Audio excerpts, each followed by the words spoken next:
Bonjour, bienvenue sur le circuit Carole pour assister à cette édition 1992 du Guidon d'Or. Un Guidon d'Or, vous le savez, qui se dispute sur une piste mi-goudron, mi-terre. C'est toute la difficulté du sport. À mes côtés, Philippe Ponneret, un pilote beaucoup plus habitué aux pistes de vitesse. Alors Philippe, comment doit-on s'y prendre ici? Prudemment, surtout quand il y a une adhérence comme aujourd'hui, puisque le temps est relativement médiocre, il y a des averses sans arrêt. Moi je viens surtout pour me faire plaisir, pour la glisse, pour le pilotage. Je ne suis pas un prétendant à la victoire, mais j'essaye de regarder un petit peu comment font les spécialistes de la glisse, comme Bell ou Peter Hansel. Et bon, j'ai fait une petite chute dans la terre ce matin, mais j'essaye d'aller à la limite et je m'amuse beaucoup. Vous allez voir que l'action est extrêmement spectaculaire ici sur ce circuit Carole, dont le tracé a été un petit peu modifié cette année. Conditions météo changeantes, maintenant, place à l'action.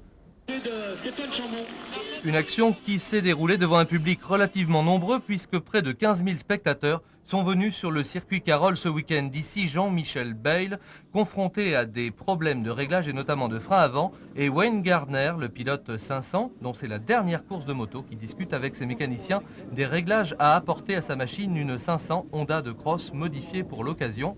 Jean-Michel Bayle qui justement nous confiait ses impressions. Jean-Michel, tu te trouves juste à la croisée des chemins, tu quittes le motocross maintenant pour venir à la vitesse et ici c'est une course qui déroule à moitié sur une piste de terre, à moitié sur une piste de goudron. Bah oui, c'était la bonne année pour commencer je pense, puisque l'année prochaine va être consacrée au championnat du monde de vitesse. Donc là, ce Guidon d'Or permet de faire un peu la transition entre le motocross et la vitesse et c'est vrai que c'est une super course et qu'il y a une très bonne ambiance et on retrouve les meilleurs pilotes de vitesse, donc c'est toujours bon de prendre contact avec eux dans cette course. Sur le plan du pilotage, ça se rapproche plus de quoi? Déjà de la vitesse que tu connais ou du motocross? Je crois que ça se rapproche quand même plus à la vitesse que le motocross. Le motocross, bon, on prend une portion de terre ici, mais bon, on peut appeler ça de la terre, mais c'est pas trop de la terre, c'est un peu du béton, c'est un peu de la chaux. Donc je crois que c'est plus une spécialité de la vitesse, mais bon, ça se déroule sur des motos de cross, donc on est assez habitué aux motos de cross en tant que pilote de motocross, donc je pense que c'est à peu près 50% pour chacun, quoi. Il y a beaucoup de glisse également, ça ressemble un petit peu à du speedway. Oui, il y a beaucoup de glisse, mais bon, je ne crois pas que c'est avec la glisse qu'on va vite, donc il faut essayer justement de prendre un peu le style vitesse et essayer d'aller vite sans trop glisser. C'est donc ton avant-dernière course de moto ici? L'avant-dernière, oui, c'est ça. Après, tu vas passer donc au Supercross à Bercy, on te verra les 3 soirées, et puis c'est définitivement terminé pour le tout-terrain. Ben, pour les courses, oui, parce que je continuerai à m'entraîner pour garder un peu une bonne condition physique, et je pense que c'est un très bon entraînement pour la vitesse, mais sinon, tout sera concentré sur les championnats du monde de vitesse. Où en es-tu de tes projets pour la vitesse? Ben, tout se prépare bien, et tout devrait se concrétiser dans à peu près 3 semaines. Tu peux rien dire encore, ni sur la cylindrée, ni sur l'écurie? Non, rien du tout.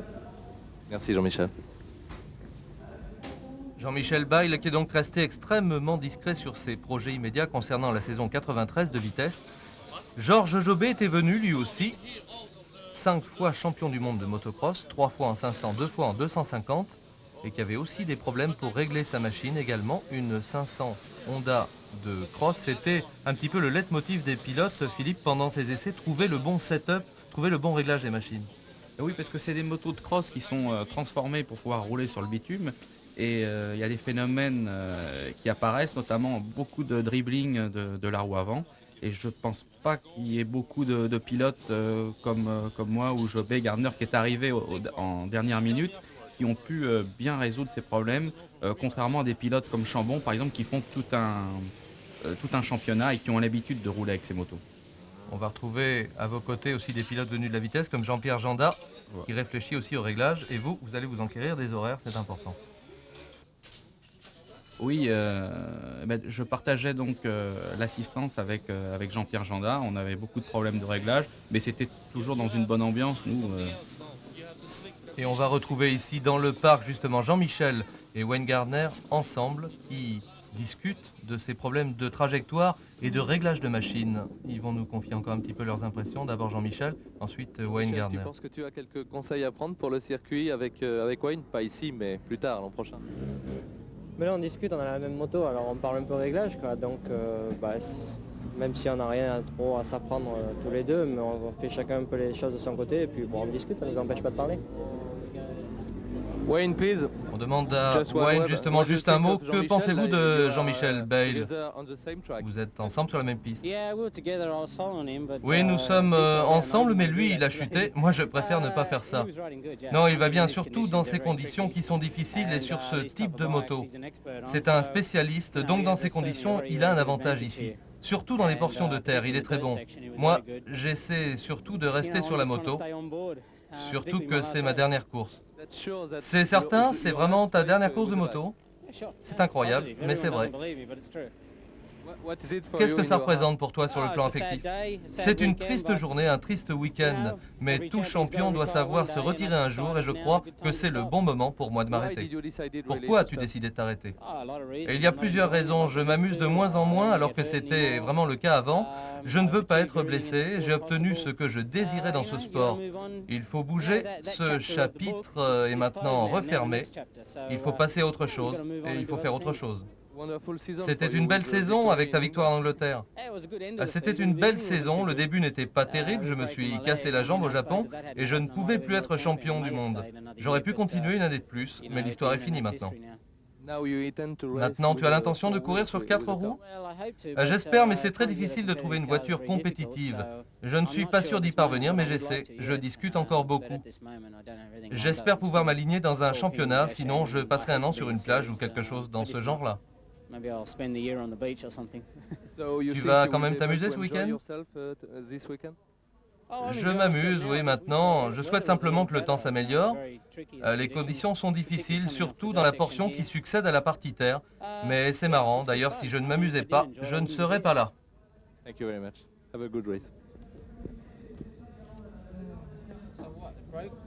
Les deux pilotes en tout cas étaient très proches l'un de l'autre et confrontaient leur point de vue sur les réglages. On arrive sur la piste maintenant avec Gilles Salvador, Stéphane Chambon et surtout Stéphane Peterencel juste derrière. Problème de réglage pendant ces essais, Philippe. Oui, parce que comme on arrive quand même dans ces courses au dernier moment, on est obligé de régler les motos en 15 minutes. Il faut être très rapide et pas se tromper surtout. On voit ici Stéphane Peterencel au guidon d'une machine qui commence à dater. Elle a pas loin de 5 ans maintenant en supermotard. Ça lui a posé des problèmes. Wayne Gardner avec sa 500 Honda de cross, réglée donc avec soin. Et on va retrouver Stéphane Peterencel qui va nous confier ses impressions lui aussi. Stéphane, tu as quitté les grands espaces du Paris-Pékin pour te retrouver sur un circuit. En plus ici c'est un petit peu particulier parce qu'il y a du goudron. C'est vrai que c'est très particulier, mais c'était une discipline que j'aime beaucoup. Malheureusement, pour ma part, j'en fais pas assez tout au long de l'année. Donc quand on arrive au Guidon d'Or, on est un petit peu perdu. Il faut retrouver des réglages, des bons pneus, des bonnes gommes de pneus. On est un petit peu perdu, mais par contre, je prends énormément de plaisir à rouler ici. En plus, il y a un super plateau avec de très bons pilotes de Grand Prix et de très bons pilotes de cross. Ouais, c'est ce qui est très sympa en fait, parce qu'on a toujours l'habitude de rencontrer les mêmes adversaires en Rallye Africa ou en enduro. Et là, on a l'occasion de prendre des départs avec des grands pilotes de vitesse, des grands pilotes de motocross. Et tout ça sur le même circuit qui n'avantage personne au départ. Et donc c'est vrai que c'est une bonne formule. Comment est le tracé cette année? Parce qu'on sait qu'il évolue chaque année, donc un peu plus de terre, un peu moins. Bah, écoutez, là, il y a 2 ans, la dernière fois j'ai participé au Guidon d'Or. C'était pratiquement le même circuit, sauf les organisateurs ont supprimé une chicane en terre uniquement. Donc il y a un peu moins de terre, donc ça avantage encore un peu plus les pilotes de vitesse. Mais dans son ensemble, c'est un circuit qui a quand même très bien réussi. C'est l'occasion de s'amuser, surtout en fin de saison. Tout à fait, c'est l'occasion de faire plaisir au public et aussi de se faire plaisir en tant que pilote. Stéphane Peterencel qui reste sur une superbe victoire au Paris-Pékin. Et ici, John Kosinski s'échauffe sur l'après-grille avant de pénétrer sur la piste. Là aussi, Philippe se chauffait les muscles parce que vraiment, ils sont soumis à dure épreuve. Oui, parce que là, il y a quand même une part importante de tout terrain. Il y a des sauts, dans la terre, il faut être souple, décontracté et donc se chauffer, notamment avec le froid qu'il faisait ce week-end, c'était important. L'intérêt aussi, on l'a dit, on l'a vu avec Stéphane, c'est de confronter des pilotes qui n'ont pas l'habitude de se retrouver sur la même piste. Là, en ce qui concerne évidemment John Kosinski et Alberto Pucci, il n'y a pas de problème. Mais on voit des pilotes issus du cross. Ici, c'est Wayne Gardner très concentré. Là aussi, la moindre faute, en fait, le moindre écart trop prononcé et on perd beaucoup de temps. Alberto Pucci qui chauffe ici sa machine qui, lui, participe habituellement au championnat du monde 250 cm3. Alors évidemment, vous aussi, vous êtes un pilote de vitesse, un pilote habitué des pistes bitumées. Ça a dû vous changer beaucoup. Oui, contrairement à Puig, qui lui a fait beaucoup de motocross. Je crois qu'il a été champion d'Espagne de cross. Donc ça l'aide dans les portions terre. Mais comme disait Stéphane Peterencel, l'important c'est de se faire plaisir et surtout de courir avec des pilotes contre lesquels on n'a pas l'habitude de courir. Et comme ça nous permet de nous étalonner un petit peu et de sympathiser et de connaître des gens qu'on ne voit jamais. Et puis alors qu'on voit ici John Kosinski, on sait que l'école américaine justement c'est l'école de la glisse, avec notamment ces fameux stages qu'organise Kenny Roberts pendant l'hiver et qui sont très profitables aux pilotes de vitesse. C'est-à-dire que moi, ça fait depuis l'âge de 6 ans que j'ai appris à faire de la moto et on m'a toujours appris à ne pas glisser. J'étais avant ce week-end un petit peu d'accord avec ce que disait Jean-Michel Bell et on s'aperçoit que les gens qui roulent devant dans cette discipline maîtrisent la glisse. Et c'est ce qui nous manque un petit peu, nous les pilotes français, c'est de contrôler les glissades. Compte tenu justement de l'évolution des pneumatiques, là on se retrouve dans la partie terre puisque ce circuit est mixte, on vous l'a dit, on vous l'a expliqué. On retrouve justement John Kosinski au guidon de son Husqvarna, un moteur 610, un moteur 4 temps. D'ailleurs peut-être un avantage parce que le couple et la souplesse sont meilleurs. Voilà, je pense que dans ce style d'épreuve, notamment sur des circuits gras, voire mouillés comme c'était un avantage contrairement aux gros 500 2 temps qu'on utilisait. Et là, à propos de 500 de temps, en voilà deux, celle de Wayne Gardner et d'Alberto Pucci. On voit des différences de style aussi. Manifestement, des pilotes ont l'habitude de glisser, comme vous le soulignez, beaucoup plus que d'autres. Ça leur paraît naturel. Oui, puis en plus, il y a le style de moto. Là, c'est quand même des parties cycles de cross avec des grands guidons sur lesquels beaucoup de pilotes, comme Gardner par exemple, n'ont pas l'habitude de rouler. Là, c'est Franck Baudon. Et puis à nouveau, vous le voyez, Pucci et Gardner qui se sont tirés une belle bourre pendant les essais. Stéphane Peterencel, lui, sorti des grands espaces. Ça, c'est une portion très délicate et très technique, le franchissement goudron-terre. Le freinage, en plus, est très appuyé à cet endroit-là. C'est-à-dire qu'au début, on ne croit pas vraiment qu'il va avoir de l'adhérence, et plus ça va, plus on s'aperçoit que ça tient. Et vraiment, ça nous paraît incroyable à la fin du week-end. On fait des choses qu'on n'aurait jamais osé faire. Et c'est vrai que passer de la terre au bitume et inversement, c'est quelque chose de difficile qu'il faut apprendre. Une petite chute là, ici, justement, sans gravité, c'est ce qu'on souligne tout de suite. Tout s'est bien passé, le pilote va se relever. Là, une chute, c'est plus surprenant, de John Kosinski, qui a vraiment été chercher la limite sur la terre. Enfin, la chute en tout terrain, ça fait quand même partie du contrat. Oui, c'est-à-dire que là, c'est tellement lent comme virage, on est tellement à la limite, on est vraiment sur des œufs là. Et on vous retrouve justement ici avec un pilote de vitesse, Jean-Pierre Janda, en compagnie également de Stéphane Peterencel, avec qui vous avez fait un bon bout de route aux essais. Voilà, bah oui, là je suis avec Stéphane et on s'est bien amusé parce que justement sur la piste j'étais un petit peu plus vite et dans la terre il me montrait vraiment ce qu'il fallait faire. Jean-Michel Bayle, alors là crossman pur et dur, super crossman même, double champion du monde de motocross vous le savez, 3 fois champion des États-Unis, qui venait un peu goûter une discipline nouvelle pour lui, l'intermédiaire parfait compte tenu de son objectif de carrière maintenant. Oui, je dois dire que j'étais un petit peu surpris par le résultat de Jean-Michel. Je pensais, c'est vrai, qu'il ferait mieux que ce qu'il a fait. Parce qu'il est au top au niveau cross et sur la piste il va très très vite. La preuve que le supermotard c'est une épreuve qui est vraiment unique et il ne suffit pas d'être très bon en tout terrain et très bon en vitesse, il faut savoir... c'est une épreuve, le supermotard, voilà. Et là, on a aperçu Jean-Pierre Janda, lui aussi donc venu des Grands Prix 250 cm3, qui nous confiait justement qu'il avait vraiment besoin lui aussi d'apprendre à glisser, compte tenu de cette évolution des pneus. On vous retrouve juste derrière. Oui, Janda a à peu près le même pilotage que moi, bon, sauf qu'il est quand même un petit peu plus jeune et que ça a l'avantage. Certainement, mais oui, on a le même défaut pour ce type d'épreuve, c'est-à-dire qu'on ne glisse pas assez et on n'est pas assez à la limite, quoi. Public, on vous l'a dit, proche des 15 000 entrées sur les 2 jours. Et là, ce sont maintenant les numéros pairs, à commencer par Stéphane Chambon, le numéro 2 qui pénètre sur la piste. Et vous l'avez dit, les séances d'essai étaient relativement brèves, en tout cas trop brèves pour procéder à d'importants réglages de suspension et de partie cycle. Oui, là on cherchait vraiment le chrono, parce que le chrono c'était la place sur la grille de départ. Le départ dans ce style d'épreuve, c'est primordial d'être bien placé dans le premier virage. Donc changer un réglage au dernier moment, c'était peut-être revenir en arrière et quelquefois on ne prenait pas le risque. Et on en profitera justement pour signaler que c'est John Kosinski qui avait signé la pole position de la première séance d'essai. On ne va pas vous le cacher plus longtemps, c'est justement Stéphane Chambon qui va évidemment signer le meilleur chrono de la deuxième. Le voilà, Stéphane qui est aussi à l'aise lui sur le goudron que sur la terre. C'est vraiment, en plus il est tout petit de taille, c'est quelqu'un qui doit à peine dépasser le 1m60. Chambon c'est quelqu'un d'hyper doué, et en plus c'est sa discipline, c'est-à-dire c'est les courses auxquelles il participe toute l'année.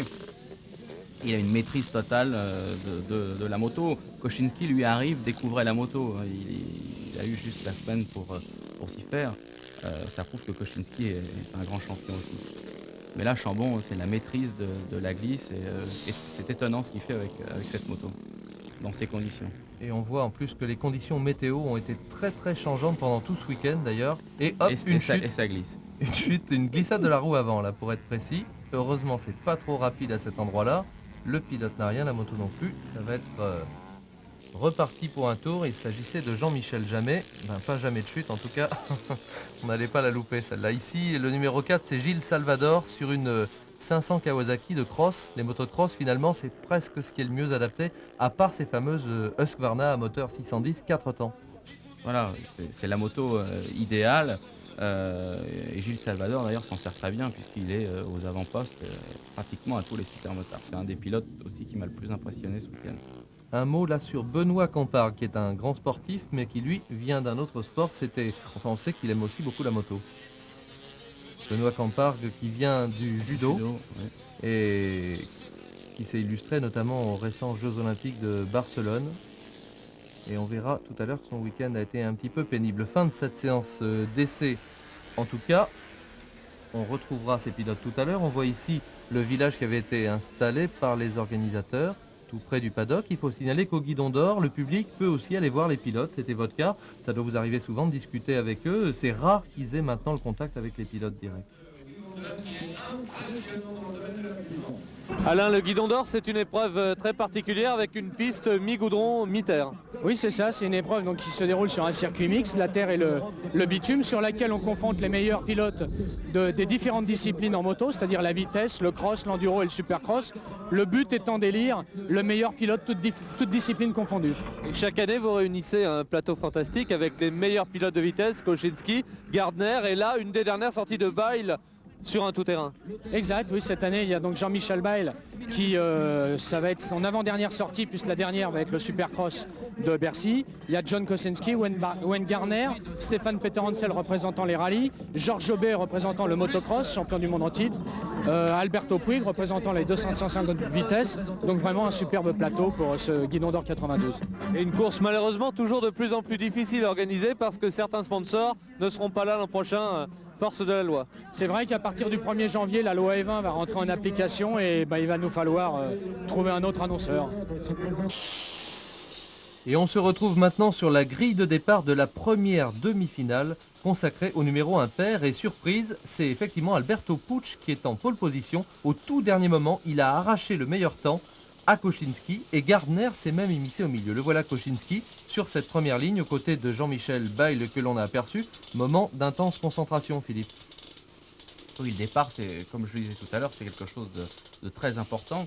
Et en plus, quand on est en première ligne, on doit pas se rater. Et surtout quand on sait, comme Puig ou Koscinski, qu'on peut gagner.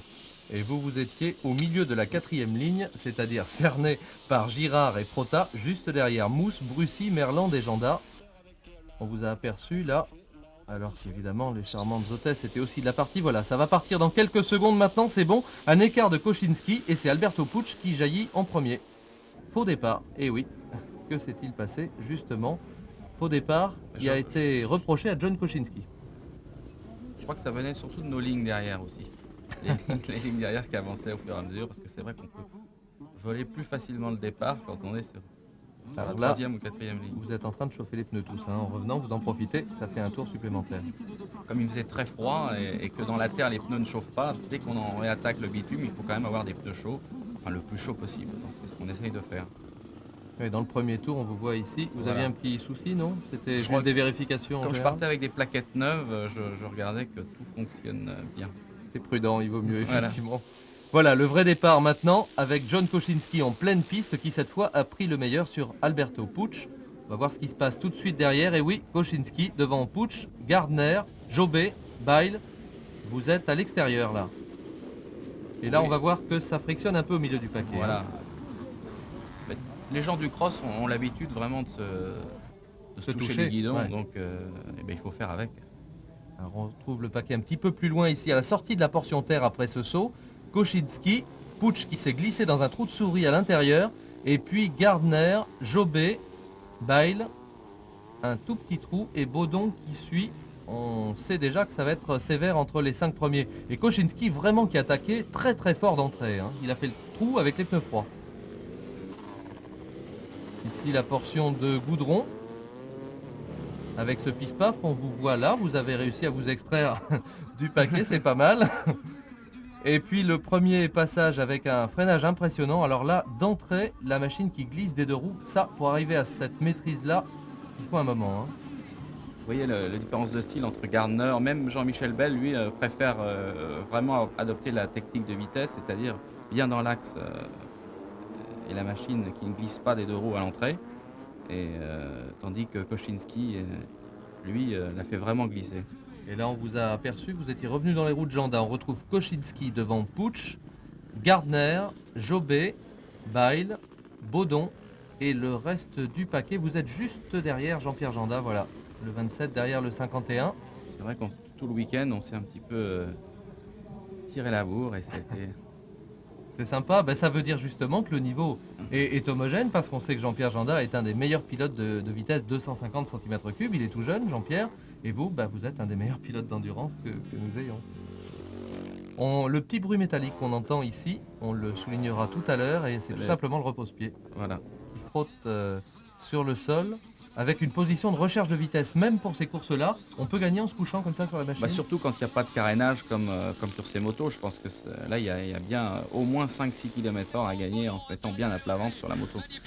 Alors là il y a des styles un peu différents, on l'a souligné, avec un petit peu désordonné quand même pour Koczynski qui est très à l'attaque, une machine qui glisse partout, plus propre pour Puch ou pour Gardner notamment. Le problème c'est que le meilleur style à mon avis c'est le style qui va le plus vite. Et c'est pas celui-là alors par exemple. Là c'est Jean-Michel Bail qui chute, qui était toujours 5e et qui va perdre beaucoup de temps. Eh oui mais là bon, on peut pas dire que ce soit un garçon qui c'est pas se servir d'une moto mais ça peut arriver. Hein. Ah oui non mais la chute fait partie du contrat, voilà, on l'a dit tout à l'heure. Surtout en tout terrain et là il est aux prises avec vous justement. Ah oui voilà. On retrouve là Jean-Claude Mousse devant Olivier Girard. Vous êtes ici, vous êtes resté devant pour le moment. Ça va être une bataille difficile. On sait que l'attribution évidemment des places en finale est fonction des places en demi-finale. Il faut déjà se qualifier. Se qualifier, ça va pas être le problème de John Koczynski. Très agressif et on l'a trouvé très déterminé pendant tout le week-end. Pourtant, je dirais c'est gratuit pour lui. Et c'est peut-être ce qui a fait la différence avec Stéphane Chambon. C'est que lui était peut-être trop agressif et un petit peu nerveux. Il a commis des erreurs. Voilà John Koczynski qui est toujours en tête de cette demi-finale réservée au numéro impair avec un style quand même très impressionnant. On sait que les Américains pratiquent le dirt track là-bas. Le dirt track c'est un peu différent puisque ce sont des anneaux ovales de terre battue. Et là un plan très sympa où les pilotes surgissent de nulle part. Rassurez-vous, la piste est juste en dessous. Voilà, on vous a laissé écouter le bruit du repose-pied métallique de John Koczynski sur le goudron. Et vous êtes ici dans la partie terre, peut-être l'endroit où vous étiez le moins à l'aise. J'ai du mal là, Ah, c'est vrai que c'est difficile, mais de toute façon, il faut en tirer les enseignements nécessaires. Et là, la dérive est absolument parfaite de Koczynski et Puch, avec les deux roues qui glissent exactement pareil. Et je pense que c'est le style qu'il faut réussir à avoir pour aller vite dans cette discipline. Le problème, c'est que quand on est habitué à un style de pilotage, c'est difficile de le transformer. Vous pensez qu'en pratiquant peut-être ce type de discipline très tôt dans une carrière, ça peut être utile? On voit Janda justement ici qui est tout jeune, qui a donc 21 ans, qui s'accroche, qui est un peu brouillon pour le moment, mais ça va peut-être venir, il va peut-être devenir plus propre. Là c'est Georges Jobé, on vous l'a dit, 5 fois champion du monde de motocross. Et puis Wayne Gardner, lui, champion du monde 500 cm3 en 87. Il est très très propre dans ses trajectoires. Franck Baudon, qui est un pilote lui plus habitué au championnat de France super motard, et toujours Koczynski dans ses œuvres qui prend le temps de regarder derrière et hop, arrivé sur la roue arrière, c'est classique.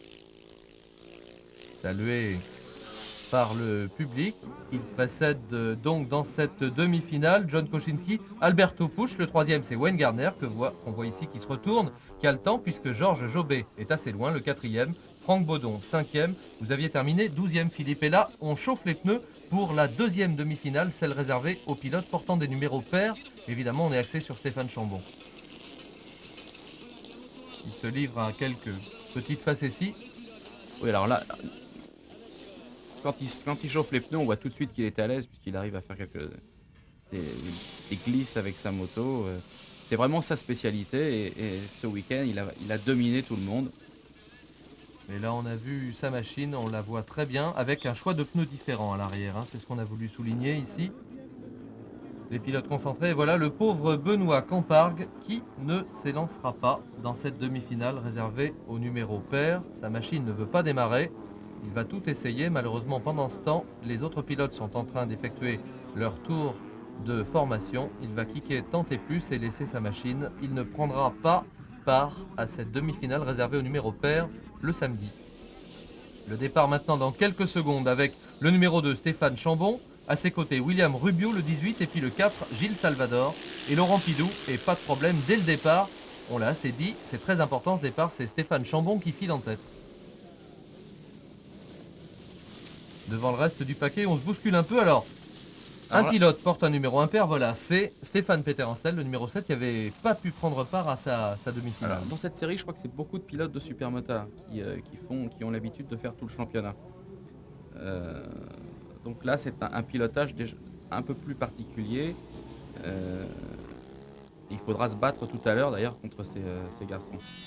Oui, et là, c'est dominé par Chambon et Salvador.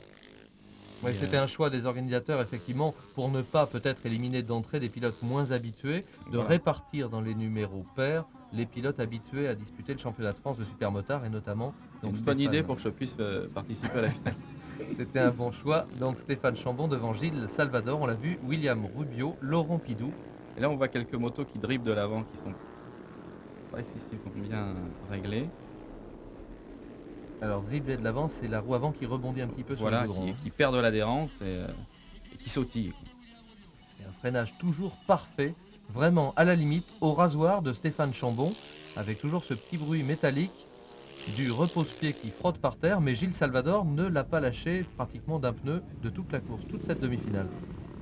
Là, je pense qu'il y a quand même une petite différence de moto qui favorise Stéphane Chambon, qui ne retire rien à ses qualités, mais on voit que Gilles est à l'attaque et qu'il ne peut pas faire grand-chose, et qu'il a plus de mal à glisser de façon régulière qu'avec une machine 4 temps. Une chute justement ici, celle de Stéphane Peterencel et son numéro 7, qui n'est pas donc normalement dans sa bonne demi-finale, mais qui a été rattrapé par les organisateurs, qui va parvenir à se qualifier. Il a perdu un minimum de temps. On parlait de supermotard il y a un instant, on vous donne tout de suite le classement provisoire du championnat de France supermotard, et là on voit que Peterencel, il n'y a pas de star vraiment sur ce circuit, c'est-à-dire que qui que ce soit, on se fait bousculer par les autres pilotes. Ce classement provisoire, voilà, Stéphane qui a rétabli un peu les choses, c'est Stéphane Chambon qui le mène avec 266 points, avant bien sûr l'épreuve qui va être disputée, que vous allez voir dans quelques minutes, devant William Rubio, 194, Laurent Pidou, 159, Gilles Salvador, justement, 137, et puis Franck Baudon, 109, et Jean-Claude Mousse, 109 également. On a donc ici, dans cette demi-finale réservée au numéro pair, Stéphane Chambon, le leader du classement général provisoire, et Gilles Salvador, le 4e. Et là, toujours le même style de Stéphane Chambon.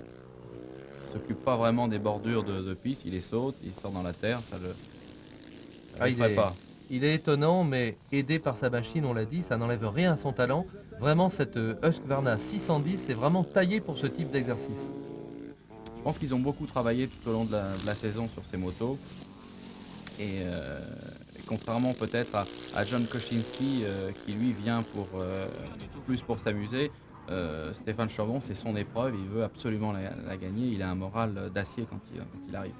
Et il faut rappeler que c'était le vainqueur justement du Guidon d'Or 91 et que Stéphane Chambon est champion de France supermotard 90 et 91 et 92.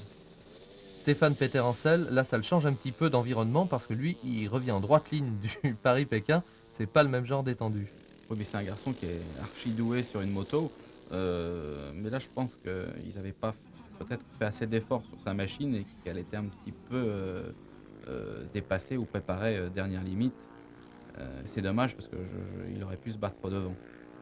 Oui, c'est une machine qui a maintenant 5 ans à la base et qui effectivement n'a peut-être pas assez évolué. On sait que Yamaha Motor France, à l'époque c'était Yamaha Sonoto, n'est plus présent officiellement. Un coup de projecteur là sur William Rubio, le 2e du classement provisoire. Maintenant un autre sur Laurent Pidou, qui a été champion lui aussi dans le passé, qui est 3e pour le moment du classement provisoire.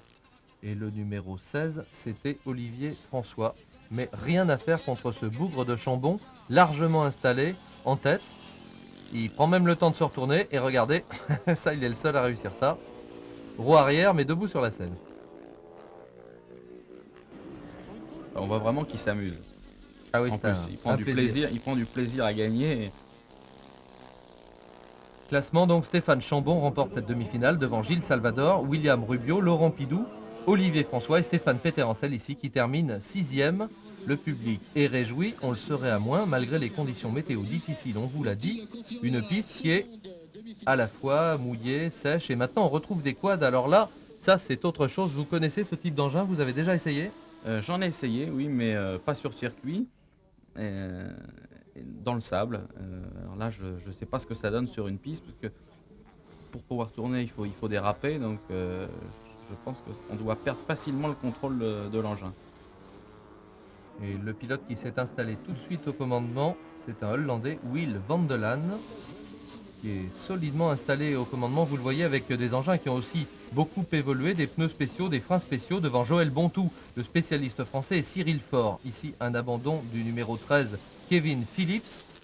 Et le reste du paquet, là aussi, on se frictionne beaucoup. Le numéro 3, c'est José Rito. Mais enfin, les deux grands spécialistes français de la discipline, c'est Joël Bontou, qui a vraiment tout gagné avec son numéro 1. Et puis Cyril Faure, le numéro 2. En tout cas, il faut penser à la largeur des engins. Là, les mêmes trajectoires que les motos sont un peu difficiles à tenir. Ça nous permet d'avoir une piste damée après. La piste est beaucoup mieux quand ils sont passés. Je crois qu'il y a beaucoup de différences de moteurs quand même entre les spécialistes comme Bontou qui ont des moteurs... Oui, au départ, on retrouve effectivement des Yamaha Banshee 350 Voilà. pour Bontou et Faure, des Suzuki 500 pour Rito. Il y a aussi des moteurs KTM pour notamment le Hollandais installé au commandement pour le moment. Des moteurs KTM 500, on sait que KTM c'est une marque autrichienne extrêmement réputée dans le domaine du motocross. Le numéro 4 ici c'est Richard Coll, lui aussi un très bon pilote de quad. Les quads d'ailleurs qui ont succédé au trike qui était connu aussi mais encore plus dangereux à piloter parce que 3 roues, équilibre instable. Je crois que justement ça a été arrêté parce qu'il y a eu beaucoup d'accidents, que c'était trop dangereux. Ils recevaient le 3 roues sur le dos. Et là justement, on parlait de chute, voilà, un voilà. accrochage entre deux pilotes. Malheureusement, celui-là sera blessé, pas trop grièvement. C'est Bruno Schneider, pilote hollandais d'une KTM 500. Et là, quand on part en tonneau, vous le voyez, les roues avant qui sont complètement aplaties. Immédiatement, les commissaires en action, on leur rendra hommage parce qu'ils ont bien travaillé sur ce circuit Carole. Et devant, évidemment, ça ne retarde pas la lutte que se livre le 14 Van de Laan, devant Bontou, Faure et le numéro 4, Coll. Un peu plus loin, Rob Zandi. Il y a beaucoup de pilotes hollandais qui vont très vite en quad. Il y a un championnat national qui est très bien structuré chez eux. Et on voit également à l'architecture des engins que certains ont énormément travaillé sur le développement en course. Et regardez ce qui se passe ici, incroyable, un commissaire à contresens sur la piste avec un scooter. Alors évidemment, c'est collision en chaîne. Vous voyez les 3 meilleurs pilotes et là, on le serait à moins. Van de Laan est très énervé. Vous étiez en train de leur rendre hommage, mais là, bon... Ben oui, là, je ne sais pas ce qui se passe. Là, quand même. Je crois avoir eu une explication, c'est-à-dire qu'il se rendait sur les lieux de l'accident qui s'est produit un petit peu plus loin sur la piste. Il a estimé, je crois même qu'il s'agit plutôt d'un médecin que d'un commissaire, qu'il avait le temps de passer avant le paquet de tête. Malheureusement, il n'a pas eu le temps, il a un petit peu paniqué, il a chuté, et là on voit le pauvre Van de Laan, dont on voit ici l'engin, qui a perdu évidemment le bénéfice de cette course. Il faut préciser qu'elle sera annulée. Le collège des commissaires sportifs a très bien réagi et que cette course de quad, en fait, j'allais dire, se déroule un petit peu pour du beurre, en tout cas gratuitement, à cause de cet accident. On retrouve Richard Coll, le 4. Vous avez vu que vraiment les 4 hommes de tête se sont empilés les uns dans les autres. Et oui, drapeau à damier, c'est terminé pour les quads qui reviendront le dimanche pour une course normale. Et vous voyez que justice sera rendue puisque c'est Van de Laan qui l'emportera le dimanche. Donc tout va bien. Tant mieux.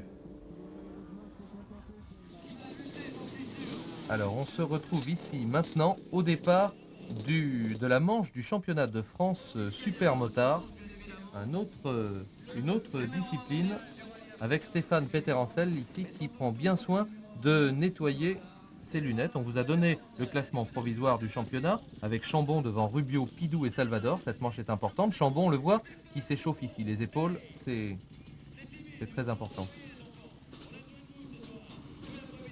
Les essais chrono, justement, eh bien c'est Chambon qui a signé le meilleur temps devant Salvador que vous voyez à ses côtés, Peter Ancel et Baudon. Et on remonte ici à contresens la grille de départ. On va voir un pilote un petit peu plus loin qui, lui, fait ce qu'on appelle un burn-out. C'est-à-dire, expliquez-nous la technique, on bloque la roue avant et on accélère. Hein. Exactement, on bloque et on fait patiner le pneu jusqu'à ce qu'il fume et qu'il soit bouillant. Il ne faut pas trop le faire non plus pour ne pas partir avec un pneu détruit. Voilà la grille. En deuxième ligne, il avait Mousse, Pidou et Rubio. Et troisième ligne, Bangar, Gauchi, Gabiani et François. Et c'est parti pour cette finale du Supermotard, championnat de France. Avec évidemment tout de suite Gilles Salvador devant Stéphane Chambon et Stéphane Peter-Ancel qui s'accroche bien. On le sait, il court plus vraiment dans cette discipline maintenant. En tout cas, il ne participe plus à l'ensemble du championnat. Et là, il résiste bien au leader du championnat de France. Là, je pense qu'avec une machine compétitive, il doit pouvoir les suivre. C'est un garçon excessivement doué, qui a une volonté, qui arrive à se motiver lors des épreuves. C'est-à-dire qu'un entraînement, à la limite, il s'amuse et quand c'est une course, là, il a une volonté terrible pour réussir à être devant. Et en tout cas, malgré sa bonne position au championnat, on était tout de même surpris de voir Salvador résister à Chambon. Stéphane Chambon lui-même, alors que là, Stéphane Peter-Ancel, lui, commence à perdre un petit peu pied. On l'a dit, sa machine est notoirement inférieure à celle des autres. Et là, il y a deux écoles. Hein. Une machine de cross 500 en tête, une Kawasaki, juste devant une Husqvarna. 4 temps, on vous l'a dit. Donc un moteur avec plus de couple en bas, plus de progressivité dans l'arrivée de la puissance. C'est-à-dire que sur les 500 de temps, il y a des coups de piston qui viennent d'un seul coup et on perd d'adhérence, on n'arrive pas à glisser d'une façon linéaire comme le fait Chambon. En plus, j'ai l'impression que la piste là est relativement humide, ce qui n'arrange pas les affaires de Salvador. Alors on voit ici le reste du paquet où il y a des bagarres féroces et vous le disiez tout à l'heure, les pilotes n'hésitent pas à se frotter, à se toucher. En vitesse quand même c'est assez rare hein, qu'on vienne au contact. Ça arrive mais c'est complètement différent, ça n'a rien à voir, ça va beaucoup plus vite. Dans des courbes à 180 ou 200, c'est évident qu'on passe rentrer les guidons dans les guidons. C'est complètement un autre style de pilotage, de course, mais c'est vrai qu'on se frotte quelquefois. Mais ça se termine souvent mal, il faut faire attention parce que ça peut être très grave. Superbe freinage ici de Chambon, vous l'avez vu sur Salvador qui repique à l'intérieur. Superbe passe de course. Hein. C'est-à-dire que là, Chambon a peut-être été un petit peu optimiste et a fait un semi tout droit et Salvador en a profité pour le reprendre à la corde. Nouvelle attaque de Chambon, là il faut une mentalité d'acier pour Salvador, surtout ne pas se retourner. Il sait très bien que Chambon est à l'affût et qu'à la moindre faute de sa part, hop.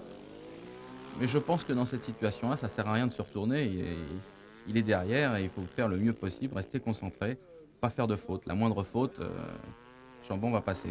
On peut aussi fermer les trajectoires, fermer les portes comme on dit, c'est-à-dire freiner à l'intérieur et là il est passé Chambon. On n'a pas vu exactement le moment où ça s'est produit, c'est au freinage, juste au raccordement entre le goudron et la terre. Mais il faut fermer les portes, mais ça suffit pas, la preuve, je pense que Gilles devait les fermer, mais il y a toujours des endroits où on peut se faire passer. Alors fermer les portes, ça veut bien sûr dire serrer la trajectoire à l'intérieur pour éviter à quelqu'un de s'infiltrer. Il vaut mieux toujours être un petit peu à l'intérieur qu'à l'extérieur. Évidemment, on va aussi un peu moins vite parce qu'on n'est pas sur la trajectoire idéale. C'est vrai que quand on ferme les portes, on bouchonne un petit peu et les chronos sont moins bien. Et les gens qui sont derrière peuvent remonter aussi. Alors là, on va voir tout de suite que Chambon est plus rapide parce que même s'il ne part pas immédiatement, l'écart commence à se creuser. Alors que derrière, on retrouve Rubio et Stéphane Peter-Ancel qui s'est fait passer, qui est 4e pour le moment. Le 5e, c'est Franck Baudon. Et là, on voit que ça glisse beaucoup dans la terre. Ah, ça glisse énormément, d'autant qu'on vous l'a dit, il y a eu une alternance de pluie, d'orage, et là, une petite erreur de trajectoire pour notre ami qui s'est fait une petite chaleur, c'est Adi Smith. Mais enfin, tout va bien, il pourra poursuivre sa route, tout comme Gilles Salvador, qui maintenant doit se résigner à rester derrière Stéphane Chambon. Le voilà, Stéphane Chambon, vraiment impressionnant. Il a écrasé de son talent tout ce week-end. Avec une victoire, on vous l'a dit, en demi-finale paire, et une victoire dans le championnat de France Supermotard. Autant vous le dire tout de suite, il va rester devant jusqu'au bout, malgré les efforts de Gilles Salvador. Stéphane Chambon, c'est vraiment le spécialiste de cette discipline. et je vois pas qui actuellement peut le battre à la régulière. Voilà, une arrivée sur la roue arrière, il salue le public. Stéphane Chambon, premier devant Gilles Salvador, William Rubio, Stéphane Peter-Ancel, avec le traditionnel podium et les hôtesses. Public toujours enchanté. Et on va recueillir les impressions de Chambon. C'est vrai que Gilles Salvador aime très bien ce circuit ici, ce Carole. Il va très vite. Quand je l'ai vu partir devant au départ, j'ai dit aïe aïe, ça va être très dur pour pouvoir le passer, surtout lui. Puis bon, j'ai réussi à rester dans sa roue pour voir là où j'étais un petit peu plus à l'aise que lui. Et bon, je l'ai doublé une première fois, mais je me suis loupé un peu au freinage. Après, j'ai dit, je vais rester derrière et attendre vraiment la bonne occasion. Et j'ai eu la bonne occasion au freinage à l'entrée de la terre. J'ai réussi à passer, ça a été limite, mais je suis content de moi quand même. Comment est ce circuit ici à Carole? Bien tracé avec la proportion de bitume et de terre? Bien tracé, oui, mais la proportion de terre-bitume n'est pas correcte parce que là, je pense qu'on se retrouve avec 25% de terre et le reste en bitume. Donc, c'est pas très équilibré. Il y a beaucoup de pilotes qui sont pas très heureux de voir que les pilotes un petit peu à la limite de vitesse sont avantagés. Mais bon, c'est comme ça. Mais sinon, ça reste un beau circuit quand même. Qu'est-ce qu'il faut pour aller vite justement sur un circuit comme ça? Éviter de glisser au maximum partout? Ben, surtout aujourd'hui que la piste est mouillée, donc il faut éviter de glisser et chercher le maximum d'adhérence. Mais bon, sinon sur le sec par contre, en glissant, on arrive à aller aussi vite. Merci Stéphane, bravo. Belle victoire donc de Stéphane Chambon qui conforte sa première position au classement du championnat devant William Rubio, Laurent Pidou, Gilles Salvador. On se retrouve maintenant dans une autre catégorie réservée à des pilotes débutants. Philippe, il s'agit du trophée Kawasaki 125 No.1, dont c'est d'ailleurs malheureusement la dernière course après 12 ans d'existence. Un trophée qui est consacré à des pilotes débutants, on l'a dit, dans plusieurs disciplines, le motocross, le supermotard, avec des machines identiques. C'est pas mal ça, parce qu'on apprend à manier sa machine dans différentes configurations. De toute façon, les formules de promotion ont toujours été bien pour révéler les futurs pilotes, futurs bons pilotes. C'est dommage qu'une formule de promotion s'arrête. Alors tout de suite en tête, là vous l'avez aperçu, le numéro 62 Stéphane Ciampi, et là évidemment ça bouscule un peu derrière. Alors le style est différent naturellement, la vitesse de passage en courbe aussi, mais les engins le sont également. Vous le soulignez, c'est vrai que c'est dommage de voir cette formule s'arrêter. On voit que les pilotes de devant vont vite. Et Sébastien Carico qu'on voit ici, le numéro 3 qui va très très fort. Tout comme suivait bien le numéro 39, Frédéric Chopineau, qui n'est pas loin non plus. Ce sont des garçons qu'on pourra retrouver selon la discipline qui les a le plus tentés, soit dans le cadre du championnat de France supermotard, soit carrément en motocross. Évidemment, la vitesse, c'est pas forcément la discipline idéale. On a vu un petit écart ici, mais qui ne s'est pas soldé par une chute. Et le reste du paquet, l'intérêt de ces formules monotypes aussi, c'est justement le pilotage qui fait vraiment la différence, puisque sur le plan mécanique, on est exactement à égalité. Tout le monde est logé à la même enseigne, c'est-à-dire qu'avec le même matériel, c'est théoriquement le pilote qui fait la différence. Alors il y a aussi le pilote, dans le pilote, il y a aussi le réglage du pilote, c'est-à-dire savoir régler sa moto au mieux. Ça permet aussi de développer naturellement l'agressivité, et puis les courses en paquet comme celle-là, où là aussi on se frotte et on n'hésite pas évidemment à aller au contact. D'autant que la vitesse de passage, on vous l'a dit, n'est pas très très élevée.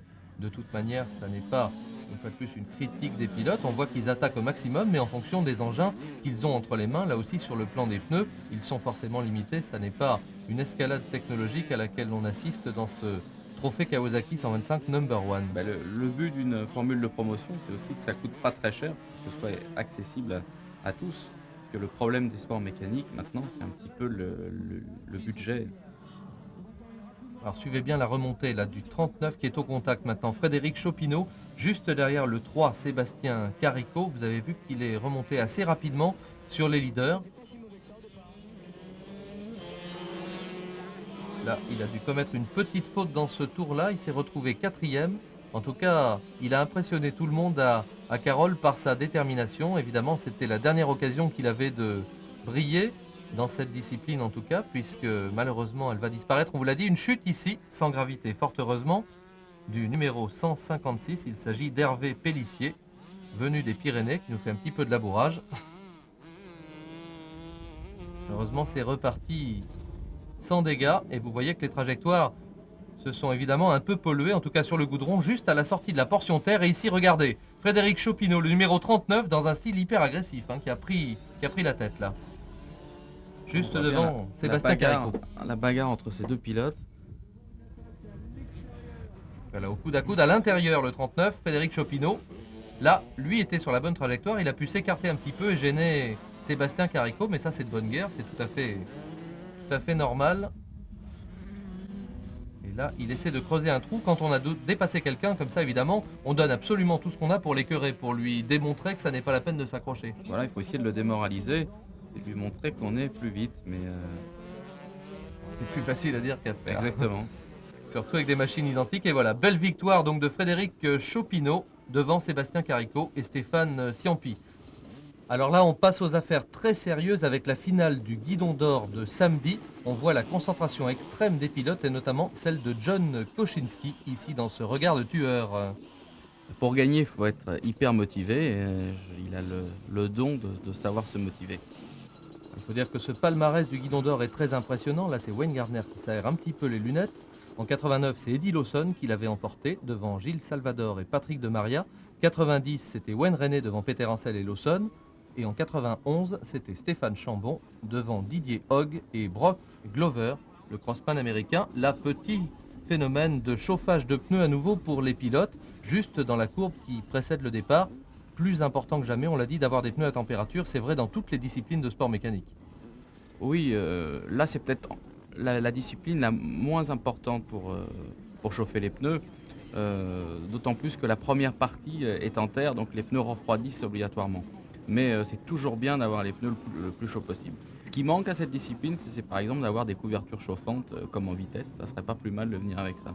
Mais enfin, ce serait un petit peu l'escalade technologique, ce qui peut être regrettable dans le cadre d'une formule un petit peu nouvelle comme celle-là. Les Husqvarna, il y a quand même une bonne escalade technologique, des gens qui travaillent toute l'année sur les motos. Et il faut savoir ce qu'on veut, si les gens veulent être devant ou pas. Je pense qu'on y viendra de toute façon. Sur les circuits comme ça, où il y a beaucoup de bitume, ça sera pratiquement obligatoire dans quelques années. Et voilà, on va retrouver sur l'après-grille, après ce petit manège auquel vous avez assisté, Stéphane Chambon, lui aussi très concentré, aux côtés de John Kosinski. Évidemment, ce sont les deux favoris de cette finale, dans la mesure où ce sont les deux vainqueurs des demi-finales. À leur côté, Alberto Pucci, qui met ses lunettes au dernier moment pour cause de bouée. Et puis Gilles Salvador, ici le numéro 4. Voici la première ligne de la finale de samedi. Les pilotes très concentrés, très nerveux, piaffent un peu d'impatience. Attention, au premier mètre, tout va se jouer là. Et c'est Stéphane Chambon, semble-t-il, qui prend le meilleur départ. Mais attention à John Kosinski à l'intérieur. Oui, Kosinski mieux placé, mais non, il s'est laissé impressionner par Chambon là. Et le reste du paquet, on a aperçu Peter Hansel et son numéro 7. Et là, un petit peu en queue de peloton, c'est Jean-Michel Bayle qui est pas très bien parti. Vous étiez où, Philippe? Moi j'étais un petit peu devant Jean-Michel Bayle et j'ai remarqué que Puig aussi était très mal parti. Alors on fait un petit pointage là avec Chambon, Kosinski, Salvador, Jobé, Rubio. Et après on a un petit peu du mal. Voilà, là je fais avec. Oui, oui, au niveau Jean-Michel, de Jean-Michel Bayle, voilà. Exactement. Portion de bitume maintenant avec un freinage un peu tardif là de Stéphane Chambon qui a failli se faire prendre à l'intérieur par John Kosinski. On a aperçu Janda fugitivement. Jean-Michel Bayle. Là, il s'agit surtout de ne pas commettre d'erreur dans ces premiers tours. Les pneus froids, on vous l'a dit. Les pneus, ils atteignent à peu près leur bonne température à la fin du premier tour. Voilà, nous sommes ici à la fin du premier tour avec Chambon et Kosinski. Ils ont déjà creusé un beau trou. Hein. Surtout quand on les maltraite comme eux, là ils doivent être relativement chauds. Et là on voit vraiment que Kosinski sort les tripes. Alors le paquet, on ne se fait pas de cadeau. Là, on voit Jean-Michel Bayle qui secoue un peu la tête. Il n'a pas l'air très content de ce qu'on lui a fait au freinage. Un petit peu timide dans ce paquet, Jean-Michel. Bah oui, il faut s'imposer. Je crois qu'il craignait surtout peut-être la blessure, tout simplement parce que, on l'a dit, c'est avant tout une course, je dirais gratuite. C'est ce qu'elle a d'intéressant, c'est-à-dire que les pilotes qui sont là ne concourent pas pour un championnat, c'est vraiment pour ce Guidon d'Or. Et à part les spécialistes du genre comme Stéphane Chambon, ou j'allais dire les fous furieux comme John Kosinski, qui de toute façon, même s'il s'alignait dans une course de patinette, il serait là pour gagner, de toutes les manières. C'est vrai, c'est réjouissant de voir quelqu'un qui est donc 3e du championnat du monde 500 cm3, qui a été champion du monde 250 cm3 de vitesse il y a 2 ans, et qui se donne vraiment à fond. pour quelque chose qui est, j'allais dire, gratuit. Ça, je pense que c'est une question de mentalité, où on a l'esprit de compétition ou pas. Et à partir du moment où on décide de courir et de monter sur la moto, on essaye d'aller jusqu'au bout et de faire le mieux possible. On fait un petit point ici avec Rubio, Puig, vous l'avez vu, Gardner ici qui se bat un petit peu plus loin et Janda qui est bien placé, aux alentours de la 10e place. Très belle finale de Janda. Il a bien marché dans cette finale. Jean-Michel Bayle est ici. On retrouve cette transition difficile avec Gardner, Salvador, Jobé, Pidou, Janda que l'on suit ici. Cette transition bitume-terre, là, les différences de style sont impressionnantes aussi, juste dans cette portion, entre ceux qui ont vraiment l'habitude du supermotard, qui est vraiment une création française des organisateurs, Alain Brochery et Philippe Vassard, de la société Sequoia, qui sont sur un créneau eux aussi difficile. Il nous l'a dit tout à l'heure, Alain Brochery, malheureusement, un certain nombre d'annonceurs du sport mécanique vont disparaître l'an prochain, les cigaretiers, à cause d'une loi dont je crois tous les amoureux de sport mécanique ne peuvent que regretter l'existence, Philippe. D'autant plus que j'ai jamais fumé de ma vie, donc je préfère pouvoir disputer des épreuves comme ça grâce à des sponsors comme les cigarettiers plutôt que... Je ne sais pas comment ça va finir, mais je pense qu'il y a des lois qui sont contre les sports mécaniques. Et avant de les faire passer, il faudrait peut-être réfléchir aux conséquences. Je crois que c'est un problème politique et comme on dit sur d'autres antennes, cela ne nous regarde pas. Nous allons entrer dans un débat délicat. En tout cas, Stéphane Chambon, pour en revenir au sport, au vrai, pur, dur et désintéressé, est toujours en tête devant John Kosinski. Manifestement, Chambon n'arrive pas à creuser l'écart. Kosinski n'arrive pas vraiment non plus à revenir au contact, c'est-à-dire à se placer en position d'attaque. C'est-à-dire que c'est toujours plus facile de rouler deuxième parce qu'il arrive à prendre Chambon en point de mire et à réussir à se faire tirer justement par Stéphane Chambon, mais de là à le passer, ça me paraît difficile. Oui, c'est difficile, on voit effectivement que l'écart entre les deux fait un petit peu l'accordéon. Là, Kosinski était un peu loin, il a dû se rater quelque part à un freinage ou une accélération, parce qu'en fait, même si c'est impressionnant, ici un superbe freinage d'Alberto Puig qui est passé, vous l'avez vu, à l'intérieur. Il a pris le meilleur sur William Rubio.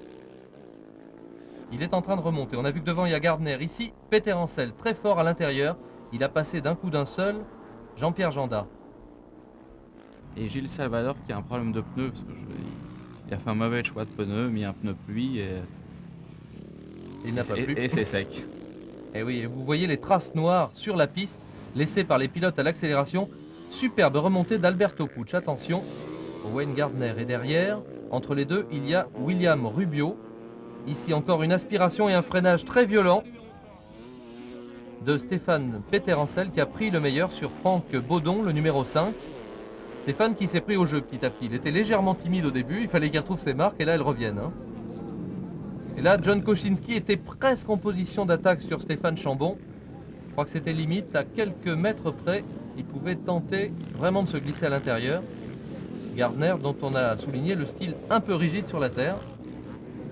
Propre, j'allais dire, aux pilotes de vitesse, c'est normal, ils sont moins à l'aise. Ouais, c'est vrai qu'on est tous un petit peu crispés dans la terre. On a l'impression quand on est sur la moto d'être bien, mais quand on se voit à l'image, c'est quand même moins bien que les pilotes de tout terrain.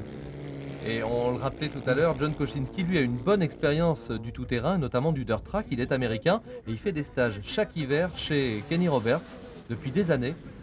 Il a des problèmes de lunettes aussi apparemment, Jean-Michel Bayle, à cet endroit-là. Et oui, quand on roule au milieu du paquet, c'est sûr qu'il y a des projections et qu'on est handicapé. Et le geste qu'on a vu, c'est qu'il y a un petit rouleau qui déroule, un tir-off juste devant la paire de lunettes.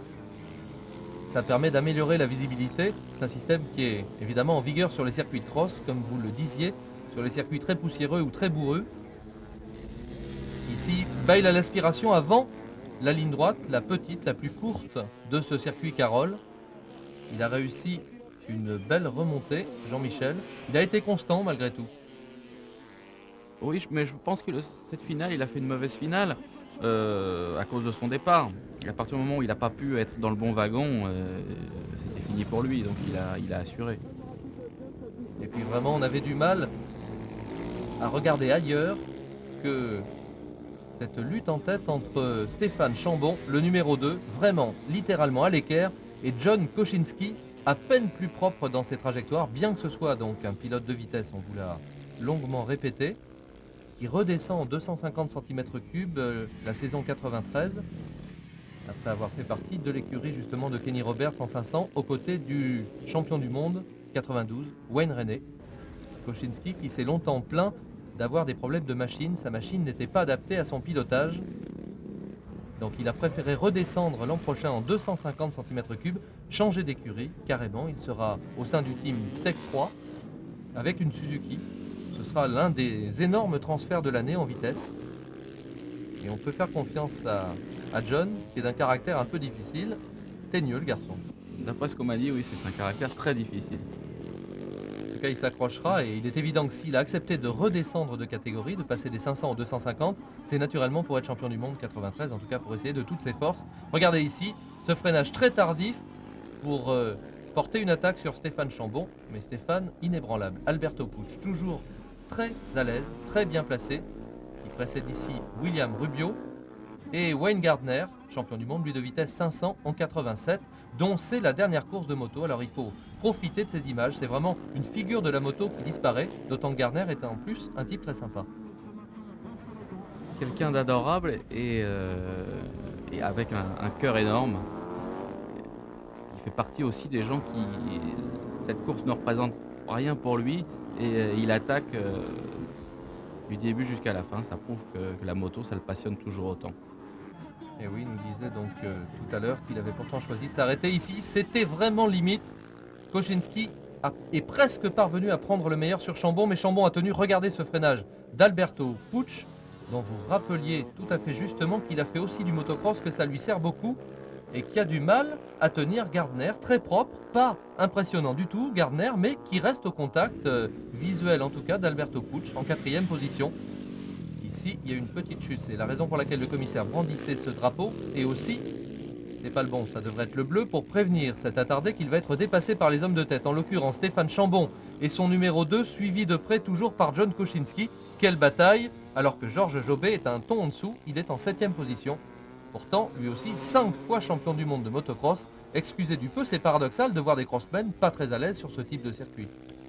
Mais là, il y avait quand même pas mal de goudron, notamment cette parabolique qui est très technique. Il faut savoir accélérer très tôt pour bénéficier d'une bonne vitesse de pointe en bout de ligne droite. Et c'est vrai qu'il était un petit peu handicapé sur le bitume. Et dans la terre, il n'y a pas du tout d'appui, c'est de la terre très, très plate. Et les crossman, sans appui, ne font pas énormément de différence. C'est vrai qu'ils ont l'habitude d'évoluer dans des ornières très profondes, effectivement, et sur des remblais qui leur permettent de prendre appui. Là, c'est plus du pilotage style dirt track, la raison pour laquelle Koschinsky est à l'aise, et Eddie Lawson l'a été aussi, puisqu'il l'a remporté, ce guidon d'or. On est toujours très haletant sur le résultat de cette finale de samedi du guidon d'or avec Georges Jobet. On vous l'a dit, en 7e position. Il a été passé, on l'a aperçu, par Stéphane Peterencel un peu plus loin.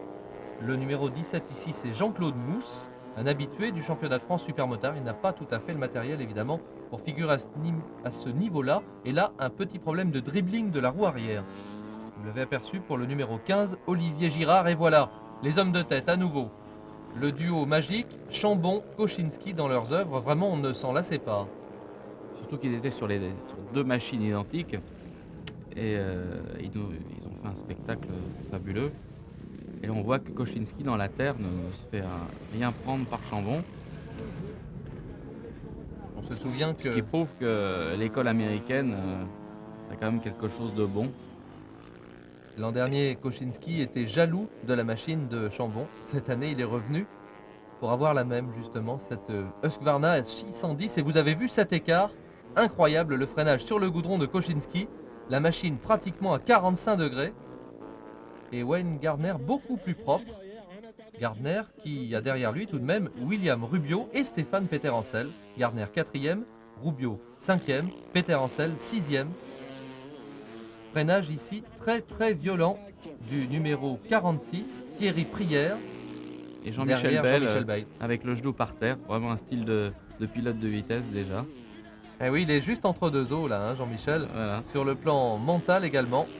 Et jusqu'au bout, on a cru que Koschinsky allait pouvoir devancer Stéphane Chambon. Vraiment, Des freinages extrêmement appuyés. Et regardez ce que fait Chambon. Il salue avant même l'arrivée. Et pour nous faire son arrivée dont il a l'habitude maintenant. Petit numéro d'équilibriste très particulier. Wayne Gardner, oh là là, Oh là. c'était très très juste. Ici, c'est Rubio qui a tout tenté pour passer Gardner. Il n'a pas réussi, mais il a failli les entraîner tous les deux à la chute. Il a failli réussir à le faire tomber.